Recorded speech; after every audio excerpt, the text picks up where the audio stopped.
Olá, queridos cheirosos! Professora Fernanda passando aqui para quê? Trazer para vocês uma revisão relâmpago! Tô me sentindo a própria The Flash. Bora lá! Nós temos 20 tópicos mais cobrados nas últimas provas da FGV. Serve para mim, professora? Gente, a FGV é a cereja do bolo. Então, se a FGV é a cereja do bolo, claro que a gente está falando para o Enare, claro que a gente está falando para o CNU, que é a FGV, claro que a gente está falando para um monte de concurso que está acontecendo aí que a banca é a FGV. Foi da área de saúde, enfermagem, farmácia, serviço social, nananã, epidemiologia tá lá, certo? E é sobre isso que nós vamos falar. A professora trouxe um emaranhado de tópicos. Cada tópico eu vou abordar em uma questão e depois da questão eu vou mostrar. Algumas questões, gente, são questões da prova mesmo e eu identifiquei o ano tal. Outras questões foram questões da FGV, mas que eu fiz uma adaptação para cobrar aquele conteúdo ali dos 20 que eu queria para vocês. Tá? Lembrando para vocês que nós temos um dos maiores e melhores, certo? Plataformas de questões, né?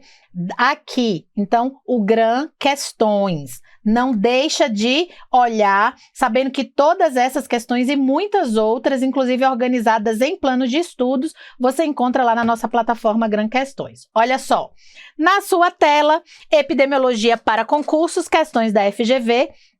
São 20 questões comentadas, cada questãozinha eu vou trazer um tópico para vocês. Num primeiro momento, esse material vai trazer para vocês 20 questões, eu fiz uma metodologia reversa abordando epidemiologia, tá? São questões da FGV, cada questão tem o gabarito comentado, com explicações detalhadas e dicas para a prova, para inclusive você acertar caso seja uma variação da questão, tá? Principais tópicos desses 20, né? Desculpa, para essas 20 questões, os principais tópicos: medidas de frequência, risco relativo, odds ratio, indicadores de saúde, vigilância epidemiológica, sistemas de informação, níveis de prevenção, prevenção primária, secundária e os estudos epidemiológicos, corte, caso controle, certo? Por aí vai. Primeira questão, o tópico é medidas de frequência. Essa foi da Prefeitura de Abreu e Lima. Então, olha só. Considere a seguinte situação hipotética. E a FGV vai contar uma historinha para você. No mês de junho, o município X da região Nordeste registrou, começa a ter números, né? 80 casos novos de uma determinada doença. Aí você que já tem o conteúdo de epidemiologia, casos novos. A professora me falou que casos novos é incidência. Beleza. De uma determinada doença. Além dos 50 casos antigos. Além. Então, a prevalência era 50 e teve mais 80, com o tratamento em curso. No mesmo período, o município Y apresentou 60 novos casos da mesma doença, além dos 70 antigos. Então, são duas cidades com incidência e prevalência.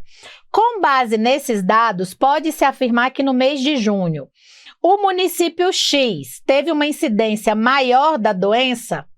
Olha só, 80 casos novos para o município X, certo?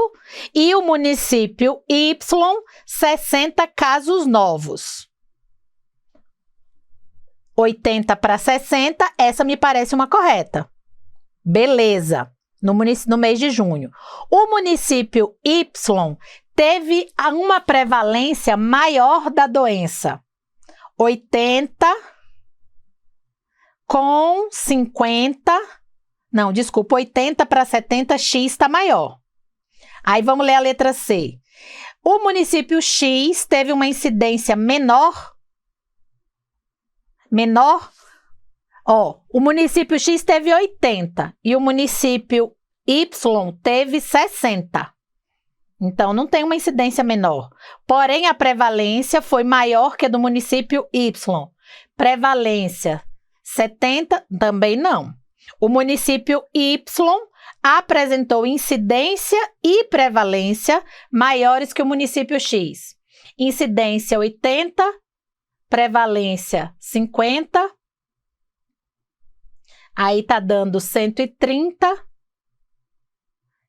Para mim, a que faz sentido é a letra A. Vamos ver qual a pegadinha que a FGV trouxe pra gente?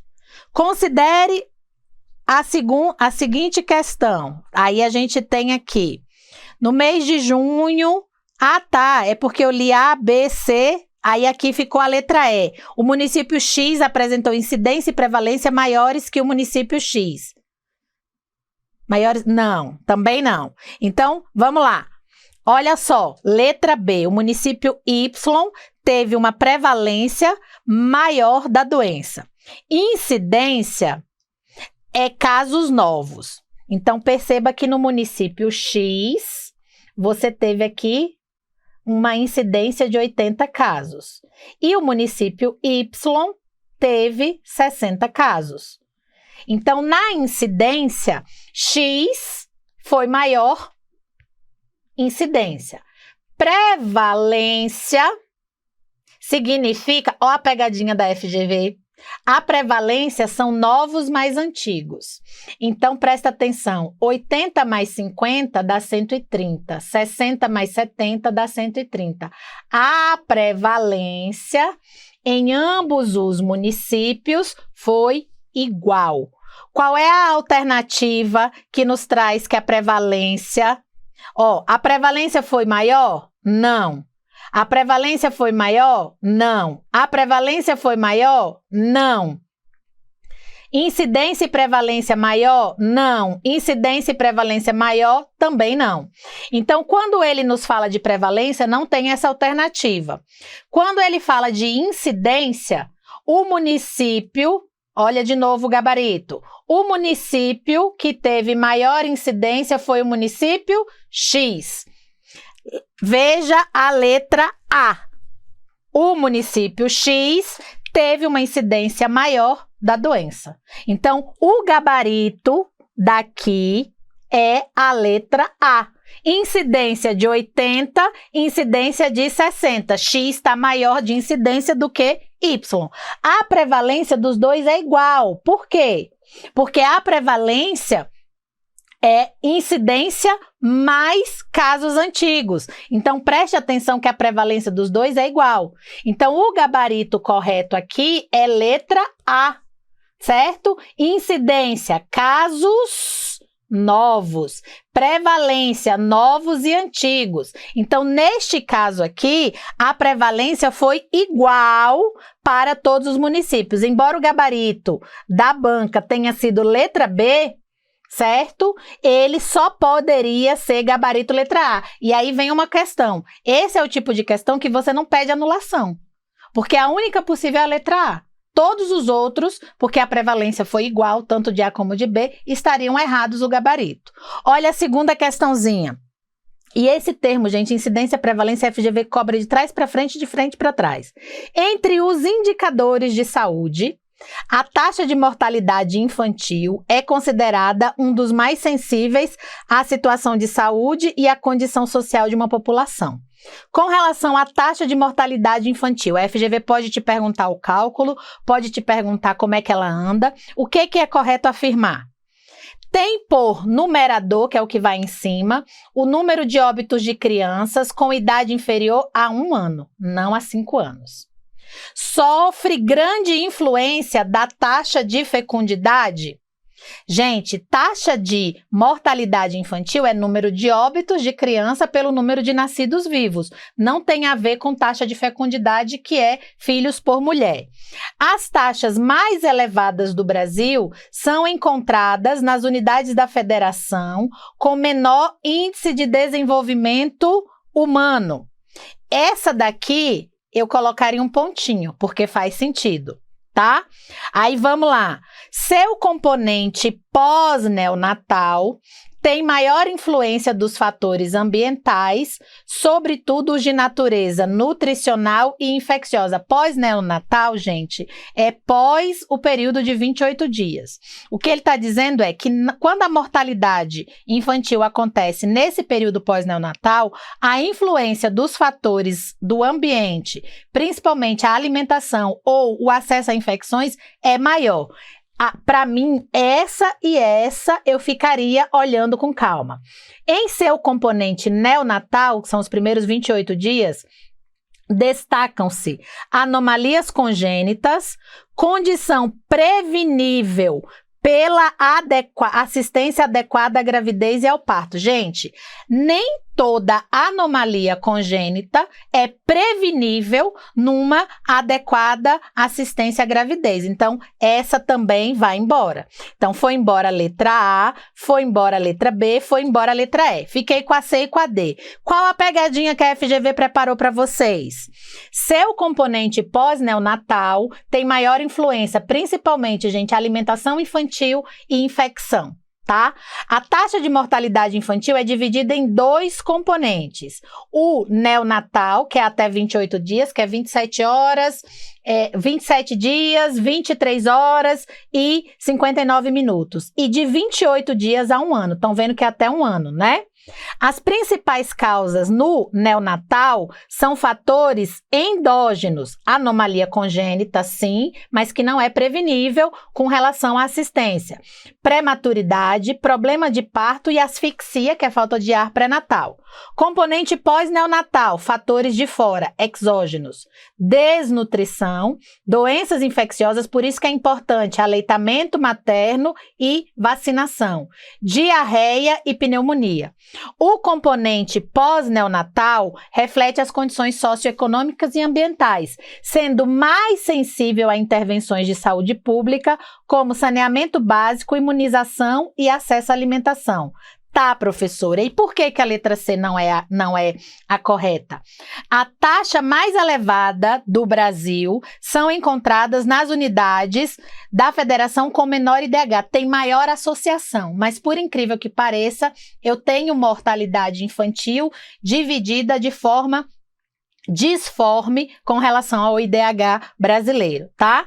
Bora para a questão de número 3. Características dos agentes infecciosos, mas características que são conceitos e de epidemiologia. Então, olha só, alguns agentes infecciosos, vírus, bactérias, fungos, são caracterizados pela sua capacidade de produzir sinais e sintomas da doença em pessoas infectadas, podendo ser alta, como no caso do sarampo e da varicela, e moderada, como no caso da cachumba e da rubéola. Essa capacidade é denominada de... Gente, a capacidade de produzir sinais e sintomas, a capacidade de matar é a letalidade ou de gravidade. A capacidade de, inclusive, se espalhar tem a ver com a patogenicidade e com a virulência, certo? Quando eu falo da capacidade de produzir sinais e sintomas, certo? Eu estou falando da sua capacidade de adoecimento, tá? Imunogenicidade vai ter muito mais a ver com a capacidade do organismo de se defender e infectividade tem muita semelhança com virulência no sentido de se espalhar. Então, vamos prestar atenção. Patogenicidade, capacidade de causar doença num hospedeiro. Sarampo, alta patogenicidade. Virulência é parecido com gravidade, que lembra também letalidade, proporção de óbitos. Então, casos mais graves, ebola. Casos que matam, exemplo, raiva humana, 100% das pessoas que têm, matam. Quando eu falo de infectividade, é a capacidade de se instalar e multiplicar. Rinovírus, que a gente tem muito nas rinites aí. E imunogenicidade, induzir resposta imune, né? O sarampo, por exemplo, ele tem uma imunogenicidade duradoura, tá? Se eu tiver, eu produzo resposta e não vou ter para o resto da vida. Questão 4, estudos epidemiológicos. Um estudo foi realizado para avaliar, então, para avaliar a associação Medidas de associação entre o consumo de um novo adoçante e o desenvolvimento de câncer de bexiga. Gente, se é para o desenvolvimento de câncer de bexiga, jamais vai ser ensaio clínico randomizado. Jamais. Por quê? Porque ensaio clínico eu vou intervir. Se eu vou intervir, eu não vou poder intervir numa coisa que pode gerar câncer. Então, já vai embora, tá? Quando eu falo de medida de associação, eu só posso estar falando ou da doença para a exposição para trás ou da exposição para a doença para trás. Eu só posso estar falando de corte ou caso controle. Presta atenção. Quando eu falo de estudo transversal, lembre que é um retrato. Ele é estático. Ele vai lá e faz um recorte. Então, não pode ser transversal. E quando eu falo de estudo ecológico, eu vou estar falando de uma população, né? Eu vou estar falando de uma coletividade. Também não faz sentido. Observe o ponto de partida. O ponto de partida, gente, é da exposição, certo? Para a doença. Quando eu falo da exposição para a doença, eu só posso estar falando do caso para o controle. Letra D.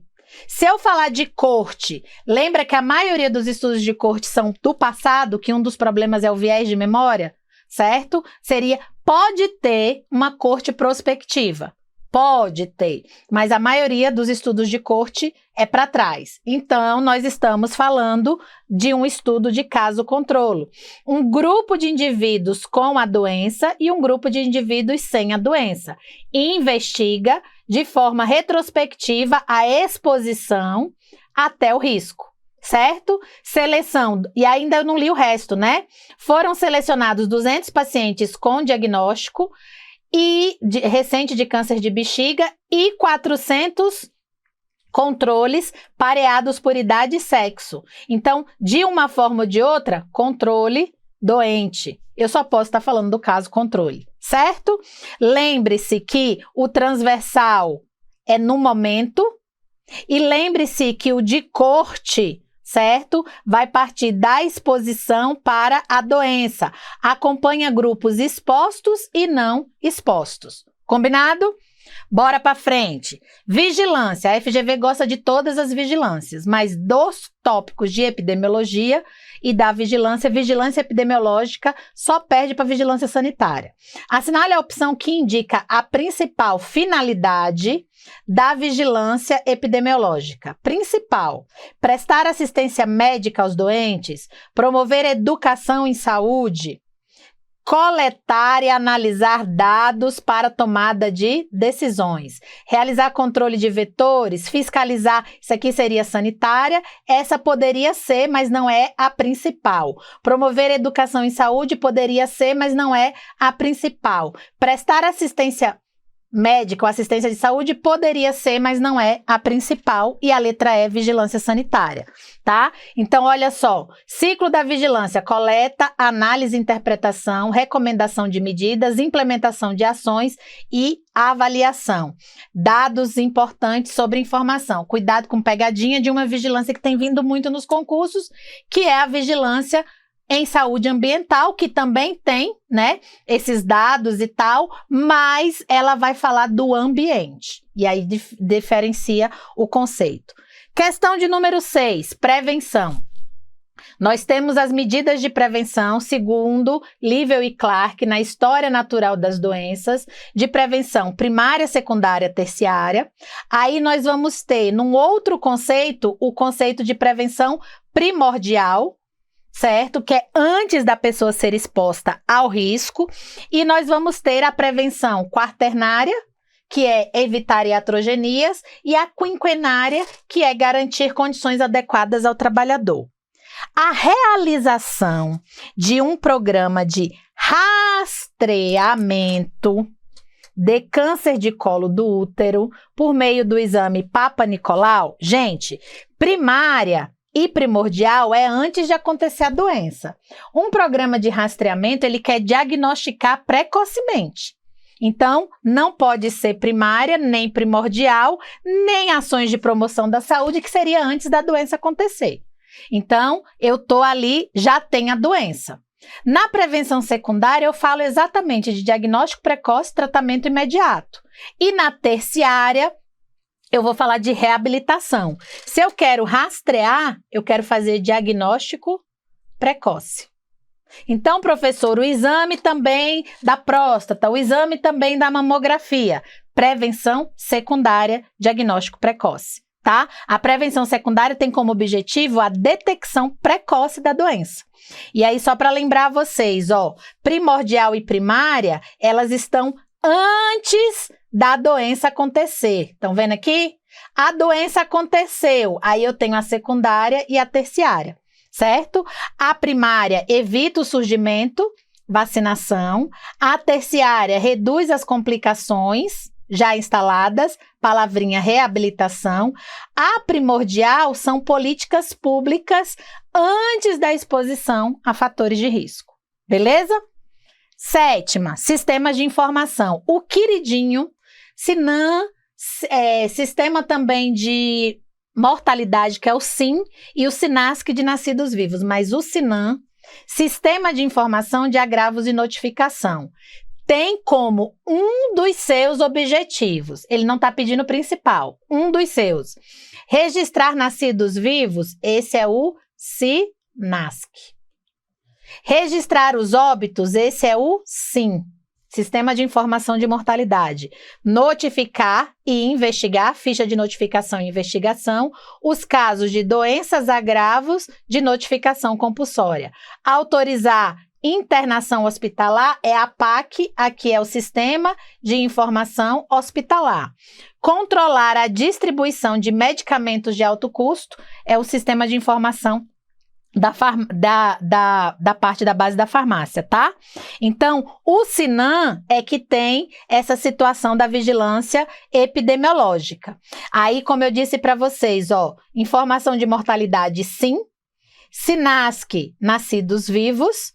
CH, informação hospitalar. E CISVAN, que é o de vigilância alimentar e nutricional, que eu trouxe por conta do nome, né? CISVAN e SINAM. Mas o SINAM, que é o de importância maior para a vigilância epidemiológica, tá? Cadeia epidemiológica. Na cadeia de transmissão da dengue, o homem infectado é considerado... Gente, nós temos o modelo da tríade, que é agente, hospedeiro e ambiente, certo? Que no meio, mas não é pode ter, dependendo do agente, um vetor. Quando eu falo na cadeia de transmissão, eu tenho mais coisas. Então, vamos lá. Na cadeia, eu vou ter o agente. No caso da dengue, é o vírus da dengue. Então, o vírus é o agente etiológico? Não, porque ele quer saber aqui o homem infectado. Aí, o agente, ele tem um vetor. O vetor é o Aedes aegypti. Então, o homem infectado não é o vetor. O homem infectado, aí agora vem o que sempre dá confusão. Ele é a fonte de infecção, o hospedeiro definitivo ou o reservatório? Porque dependendo da doença, mas ele está falando de dengue. Quando eu falo que o ciclo da dengue, se eu falasse que o homem era o hospedeiro definitivo, eu ia dizer que quando chegasse no homem acabava o ciclo, e não acaba.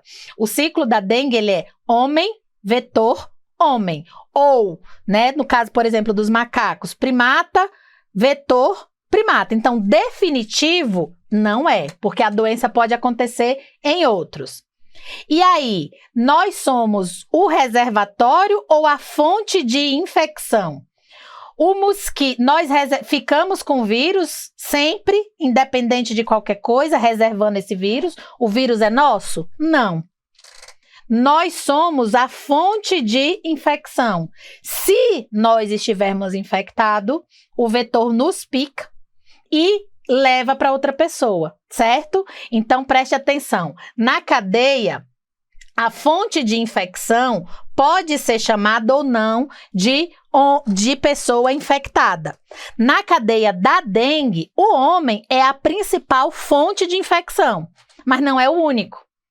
O Aedes aegypti, que por sua vez é o vetor, transmite o vírus, que por sua vez é o agente etiológico, para outros seres humanos. O termo reservatório poderia ser próximo, mas é o local onde o agente vive e se multiplica habitualmente.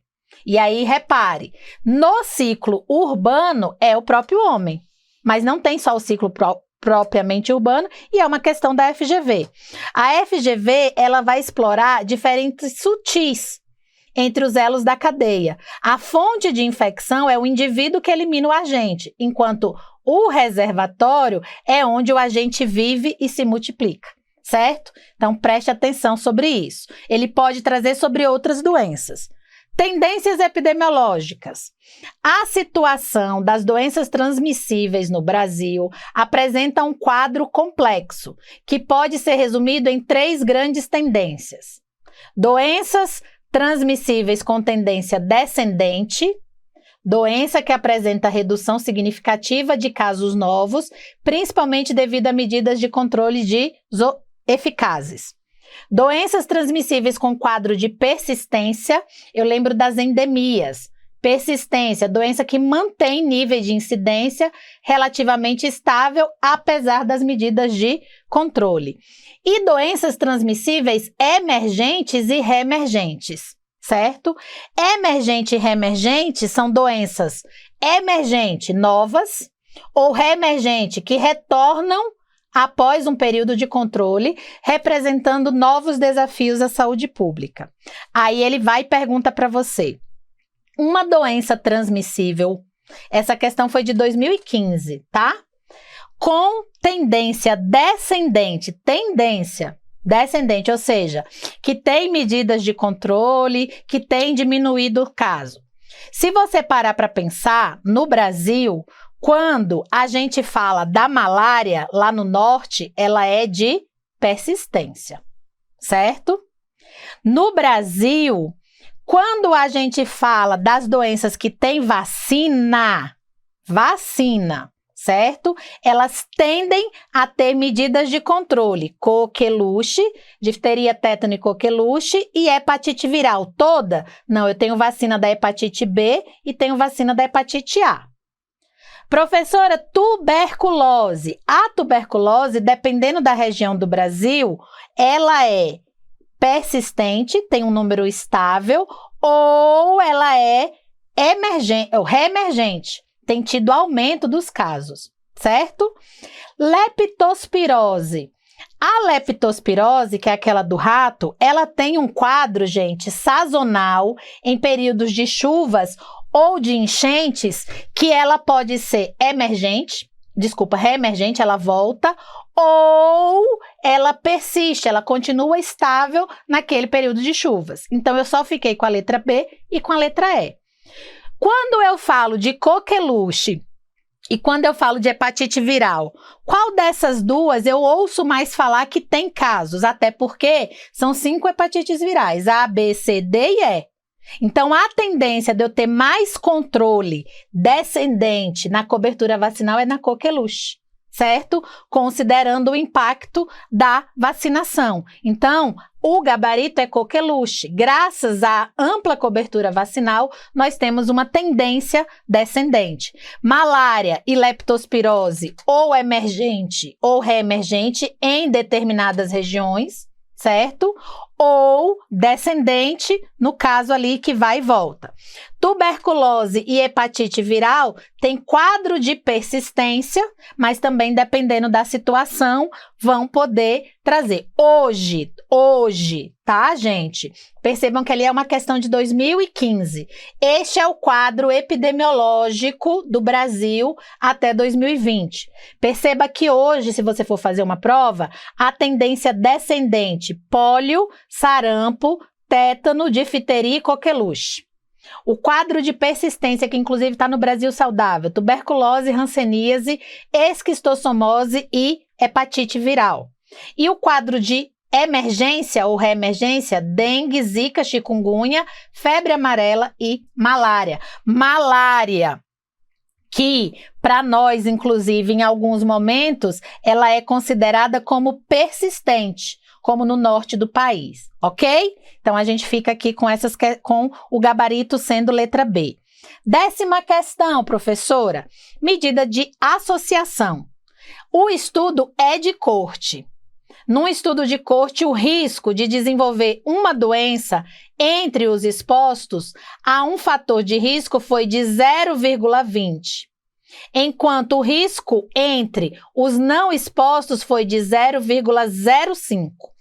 Então, ele quer saber se um risco, certo, é de 0,20, que é a incidência dos expostos, tá aqui, e o outro, a incidência dos não expostos, eu vou pegar esse 0,20 e vou dividir pelo 0,05.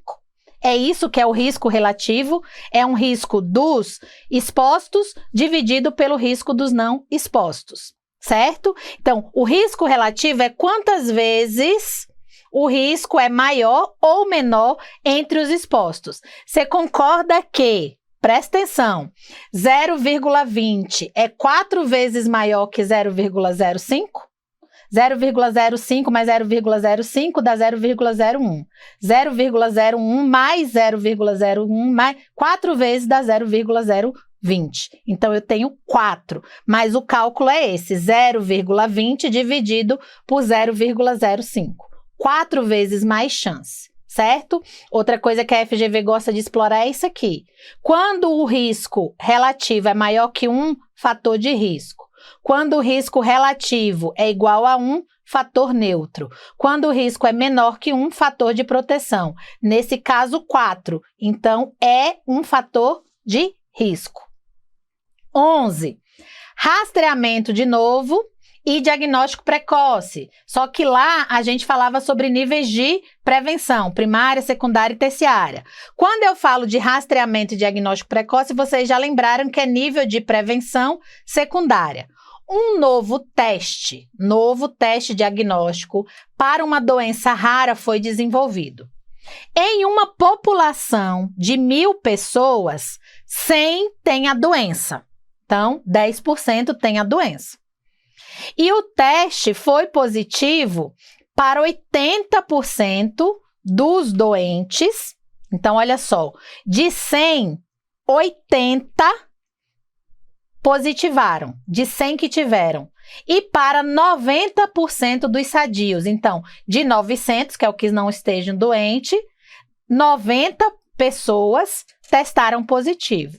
Então, eu tenho de 990, que é 10%, e de 100, 80, que equivale a 80%. De cara, quando ele me pergunta sensibilidade, eu sei disso daqui, ou eu vou estar falando de 80, ou eu vou estar falando de 10. Todo mundo concorda? Vai embora 90, vai embora 20, vai embora 88. Aí ele quer saber a sensibilidade. A sensibilidade do teste, gente, é a capacidade que esse teste tem de dar positivo em quem realmente está doente. Qual foi o que deu positivo em 100%, em 100 pessoas que estiveram doentes? A sensibilidade do teste é de 80%. 80% dos doentes, 80 de 100, tiveram o teste positivo. Então, a sua sensibilidade é de 80%. Os 20 que não tiveram, significa que são 20% de sensibilidade. E esses outros 10%, professora, seria com relação à acurácia, tá? A sensibilidade e a especificidade são medidas de acurácia. Eles ajudam a determinar a utilidade clínica, se o positivo é verdadeiramente positivo ou se eu posso ter um falso positivo. 10% dos que não tinham a doença deram falso positivo. Então, a sensibilidade é a capacidade de identificar corretamente os indivíduos que têm a doença. Então, verdadeiros positivos sobre o total de doentes. Onde 80% dos que 80 que tiveram a doença sobre 100, multiplicado por 100, 80%. A FGV adora cobrar isso aqui, certo? Bora para a questão de número 12, DCNT, doenças crônicas não transmissíveis. Qual dos seguintes fatores de risco é o principal fator de risco modificável para doenças crônicas não transmissíveis no mundo? Gente, dos que eu consigo modificar, hipertensão já não é nem fator de risco, já é a doença propriamente dita, certo?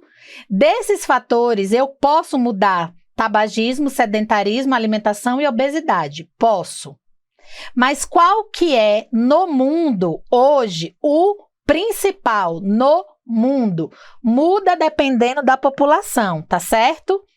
Então, hoje, desses todos aqui, gente, o principal, certo, que a gente tem, e aí ele não falou de qual doença, porque eu tenho as principais doenças crônicas, doenças cardiovasculares, dentro dela, hipertensão. Eu tenho doenças diabetes, que são as endócrinas, eu tenho doença respiratória crônica e eu tenho neoplasia ou câncer. Somando todas essas, e que é fator de risco para todas essas, a gente está falando do tabagismo, certo? Então, quando nós somamos hoje, o tabagismo é o principal das 4. Doenças cardiovasculares, câncer, doença respiratória crônica e diabetes, certo? Eu até tenho hipertensão como fator de risco das demais, mas a hipertensão eu poderia criticar porque, na verdade, ela já é um diagnóstico propriamente dito. Em segundo lugar, empatado, tá, sedentarismo e alimentação inadequada, que a prova às vezes varia, cobrando assim, pouco consumo de frutas e verduras e alto consumo de ultraprocessados. E a obesidade, certo? 13. Ah, tá, deixa eu fazer um comentáriozinho aqui. Como fator de risco das 4 é o tabagismo. Como fator de risco da hipertensão seria cardiovascular e renal crônica. O primeiro. E como fator de risco do sedentarismo, seria primeiro cardiovascular, diabetes e câncer, não entra, por exemplo, as respiratórias crônicas. Então, como ele generalizou, ele está falando do tabagismo. Determinantes sociais, modelo de Dangeli White, DSS, ou Comissão Nacional dos Determinantes Sociais. Qual das seguintes opções descreve melhor o conceito? Porque nós temos mais de um conceito. Fator genético, gente, determinante social não é genético. Condição em que a pessoa nasce, cresce, vivem, trabalham e envelhece, pode ser. Comportamentos individuais de risco à saúde, como fumar e beber, pode ser? Pode ser. Tanto que no modelo de Dangeli White, ele tem fatores proximais, mediais e distais. Acesso a serviços de saúde de alta complexidade? Pode ser. A disponibilidade de medicamentos em uma determinada... Pode ser. Pode, mas qual que descreve melhor? Condições em que as pessoas nascem, crescem, vivem, trabalham e envelhecem, certo? Então, os outros podem ser. Esse genético não, mas a letra B é o que descreve melhor. DSS são circunstâncias sociais, econômicas, culturais, étnico-raciais, psicológicas e comportamentais que influenciam a ocorrência de problemas de saúde e seus fatores de risco, certo? Então, esse daqui representa a definição clássica. Lembre daquilo que eu falei para vocês. A divisão dos determinantes sociais, ela pode ser macro, intermediário e proximais. Estão vendo aqui, ó? Se ele perguntasse fator proximal, seria a letra C. Se ele perguntasse fator distal, ó, políticas públicas, economia, condições de vida, trabalho e acesso a serviço. Acesso a serviço, estão vendo aqui? Seria intermediário. Então, aqui, ó, intermediário, certo? Comportamento individual, proximal, e acesso a serviços de saúde de alta complexidade, intermediário. Beleza? Presta atenção que a FGV vai na jugular. Questão 14, e o tempo da professora indo embora, demografia e saúde. O envelhecimento da população brasileira, transição demográfica, com o aumento da proporção de idosos, é um exemplo, acabei de falar, transição demográfica. Transição nutricional é sair da desnutrição para a obesidade. Iniquidade em saúde não é transição, vulnerabilidade também não é. Transição epidemiológica tem a ver com a tripla carga de doença, questão de mãe, certo? Bora para a questão de número 15, epidemiologia ocupacional. Saúde do trabalhador tem caído muito nas provas. A epidemiologia ocupacional é um campo da epidemiologia que estuda a distribuição de doenças infecciosas em populações urbanas, não só infecciosas e não só em populações urbanas. Os fatores de risco das doenças crônicas não transmissíveis, a relação entre condição de trabalho e processo saúde-doença. Alguma dúvida? Os determinantes sociais, a eficácia das intervenções, não. Epidemiologia ocupacional, questão de mãe. E aí, lembrem-se dos principais riscos ocupacionais. Epidemiologia ambiental, que está na moda. O aumento da incidência de doenças respiratórias em uma cidade após um período de intensa poluição no ar é um exemplo de problema de saúde relacionado a fator genético, estilo de vida, fator ambiental, acidente de trabalho, doenças infecciosas.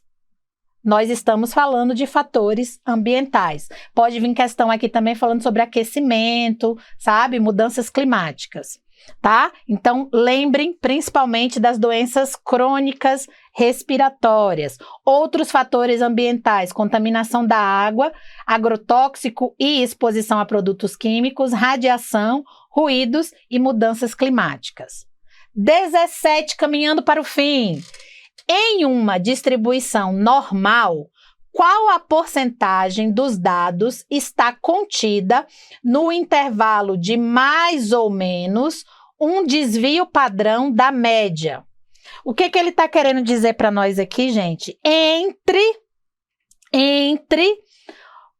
um desvio padrão de média, ele vai estar ali, gente, não é mais de 90% de forma nenhuma. Mas numa distribuição normal, porcentagem de dados no intervalo, se ele dissesse no intervalo médio, eu iria no 50%. Mas ele está falando entre mais ou menos um padrão da média, letra B, 68%. Certo? Lembrem que até um padrão da média, 95%, aí você vai até 2 e 99 ou cima até 3. Beleza? Ética em pesquisa epidemiológica, princípios da bioética, pesquisa com termo de consentimento e por aí vai. Antes de iniciar um estudo epidemiológico envolvendo seres humanos, é obrigatório submeter o projeto de pesquisa à apreciação de nada de conselho, nada de Anvisa, nada de Ministério da Saúde, nada de Conselho Nacional. Comitê ou Comissão Nacional, se for com populações vulneráveis, de ética em pesquisa, tá? Então, lembrando que a gente tem o comitê, que faz parte da Comissão Nacional. Populações específicas vão para a Comissão Nacional. Lembrando dos princípios, né? De autonomia, que tem a ver com consentimento livre e esclarecido, beneficência, maximizar os benefícios, não maleficência, minimizar os riscos e justiça, que é compartilhar as respostas, os resultados com a população. Políticas de saúde e epidemiologia. O SUS é orientado por princípios e diretrizes.